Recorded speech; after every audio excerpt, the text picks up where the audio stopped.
আসসালামু আলাইকুম এভরিওয়ান। পর্দার আড়ালে সবাইকে স্বাগত। দেশ ও দেশের বাইরে যে যেখান থেকে আমার ভিডিও দেখছেন আশা করি সবাই ভালো আছেন। আলহামদুলিল্লাহ আমরাও ভালো আছি।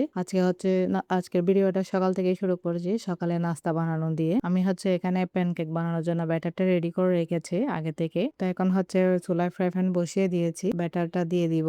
অনেকদিন পর এবার প্যানকেকটা বানানো হচ্ছে। পরোটা আর হুড়ি এগুলা খেতে একদম ইচ্ছে করতেছে না। তো মাঝে, মাঝে না ভিডিও কি বানাবো সেটা নিয়ে কনফিউজ হয়ে যাই। মানে কোথা থেকে শুরু করব? আমি জানি না কারো এরকম হয় কিনা। মাঝে, মাঝে আমার এরকমই হয়। মানে কোথা থেকে শুরু করব ভিডিওটা ভুলে যাই। তার কারণ ভিডিও আর দিতে পারি না বানানো না থাকলে। তো আজকে ছোটখাটো একটা ভিডিও রেডি করেছি আপনাদের সাথে শেয়ার করার জন্য। হয়তো সামনে রেগুলার ভিডিও দিতে পারবো না। আমার ছেলের পরীক্ষা ২১ তারিখ থেকে। সবাই দোয়া করবেন ওর জন্য। যেন পরীক্ষা সহি সালামতে ভালো মতো দিতে পারে। প্যানকেক রেডি হয়ে এসেছে। দেখতেই পারতেছেন মাশাআল্লাহ। এখন আমি নিয়ে নিব। একদম ফুলকো হয়েছে, সেই সাথে জালি, জালি হয়েছে। আসলে বাচ্চারা খেতে অনেক পছন্দ করে প্যানকেক গুলা। তো এখানে আমি তাড়াতাড়ির জন্য ২-১ টা একসাথে সাথে ২ টা ২ টা দিচ্ছি। কারণ স্কুলে যাওয়ার জন্য রেডি হয়ে গেছে। তো নাস্তা করে স্কুলে চলে যাবে। সেজন্য। তো আজকের নাস্তাটা আপনাদের সাথে আর শেয়ার করতেছি না। যেহেতু একজন একজন করে নাস্তা করবে। আমার না যখন কাজ করতে ইচ্ছে করে না, কোনো কিছু করতে ইচ্ছে করে না, তখন আমি এই মাছগুলোর সামনে এসে কিছুক্ষণ বসে ওদের সাথে দেখি, মানে দেখে থাকি। কারণ মাঝে, মাঝে না এরকমই হয়। তো যখন যখন ওদের সামনে বসে থাকি না মনটা আসলে ভালো হয়ে যায়। তারপর ওদেরকে খাবারও দিই।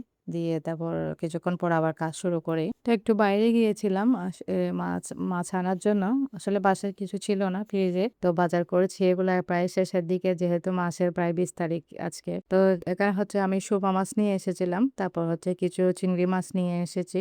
এখানে এগুলা বক্স করে ফ্রিজে রেখে দেবো। আর কিছু রান্না করব। কারণ গতকালকে কিছু মুরগির মাংস রয়ে গেছিল। তো আজকে আর মাছ মাংস কিছু রান্না করব না। অফ ক্যামেরা আমি লতিগুলা কেটে নিয়েছিলাম চিংড়ি শুটকি দিয়ে রান্না করার জন্য। আমার না লতি রান্না করলে শুটকি দিয়ে, মানে শুটকির তরকারি হলে আর তেমন কিছু লাগে না। গত সপ্তাহে আমি দেশি আলু রান্না করেছিলাম সুরি শুটকি দিয়ে। একে পছন্দ করে লোকনা, সংসারে লোকনা আপু অনেক পছন্দ করে শুটকির তরকারি আমার মতো। উনি কমেন্ট করে জানিয়েছেন ওনারও অনেক পছন্দ।